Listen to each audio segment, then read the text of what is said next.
एक प्रेत योनि भी है 84 लाख योनियों में, जिनका शास्त्र विरुद्ध आचरण बनता है, धर्म विरुद्ध आचरण बनता है, जो अधोगति को प्राप्त होते हैं। जैसे धुंधकारी के विषय में आया है कि वो प्रेत योनि को प्राप्त हुए थे, भागवत में चल। बहुत से ऐसी गलतियां हैं जो हो जाने के कारण फिर हमें प्रेत योनि मिलती है। बड़ी भयानक कष्टप्रद स्थिति होती है। उसमें बड़े अच्छे भी प्रेत होते हैं, बहुत बुरे भी, बहुत ही भयंकर कोटि के भी होते हैं। और ये स्वयं सृष्टि में कुछ खा पी नहीं सकते। नदियां बह रही लेकिन प्यासे तड़पेंगे, एक बूंद पानी नहीं पी सकते। ये जब पिएंगे जब कभी तुम्हारे ऊपर सवार हो जाएंगे, तभी ये आहार विहार कर सकते हैं, अन्यथा नहीं। ऐसे तड़पते रहते, चिल्लाते रहते हैं। जब कोई अपवित्र और कर्महीन पुरुष फंस जाता है, तब ये उनके ऊपर सवार हो जाते हैं, उनका खून पीते हैं, उनके द्वारा जो जल भोजन आदि पाया जाता है उसको वो ग्रहण करते हैं।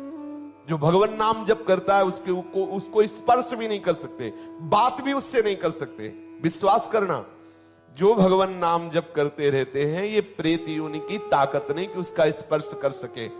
अपना कल्याण करने के लिए बड़े संतों के जीवन में आते हैं। देखा गया पूज्यपाद सिवड़िया बाबा जी के भी जीवन में पाया गया कि एक बार वो वृक्ष के नीचे बैठे हुए थे, तो देखा एक प्रेत वृक्ष को हिला रहा है। बाबा की दृष्टि गई, उन्होंने सब साधकों से कहा सावधान, यहाँ प्रेत आ चुका है। अब तो सब घबरा गए बात सुनते ही। बाबा ने कहा पर चिंता मत करो, वो सामने नहीं आएगा, किसी को छुएगा नहीं। पर वो बड़ा उपद्रव करने लगा, कभी कुटिया में जाकर के पर्दा हिलाना, वैसे कई तरह के। बाबा ने कहा चलो फिर यहाँ से आसन हटा देते हैं, ये करेगा तो कुछ नहीं पर उपद्रव करता रहेगा।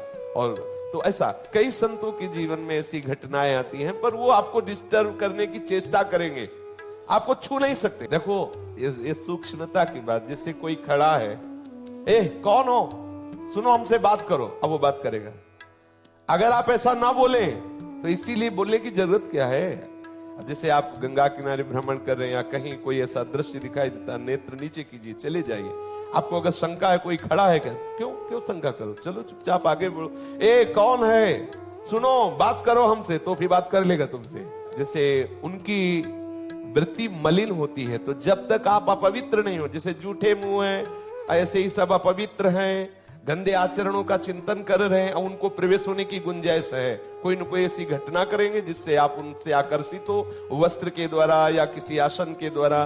मान लो उनका ऐसा अपवित्र आसन है, अपवित्र वस्त्र है, जिससे किसी भी तरह उनका संयोग होने का है चांस, वो आप में प्रवेश कर जाएंगे। यदि आप नाम जापक हैं, पवित्र रहते हैं, तो कहीं भी भ्रमण करके देखा है, गंगा जी की परिक्रमा जब की, तो कहीं भी कोई भी ऐसी घातक क्रिया नहीं। और जबकि जगह जगह स्मशान मिलते हैं, दोपहर में भी रात्रि में भी रुके, कभी ऐसा नहीं। कभी भगवान नाम जापक ऐसा डरे ना, पर अपनी तरफ से किसी से बोलने के लिए नहीं। कोई वस्तु पड़ी हो, कोई पद, ये सब नहीं छूना चाहिए। तुम्हें लगता है कि ये वस्त्र है, ये अटैची है, ये किसी की पर्स है, पता नहीं किस लक्षणों से युक्त है, तुम्हारी हानि कर दे। सहसा कोई पड़ी हुई वस्तु न छुए, किसी से बोले ना, अपनी तरफ से किसी से वार्ता न करे। ये अगर ऐसे सावधान रहे तो है।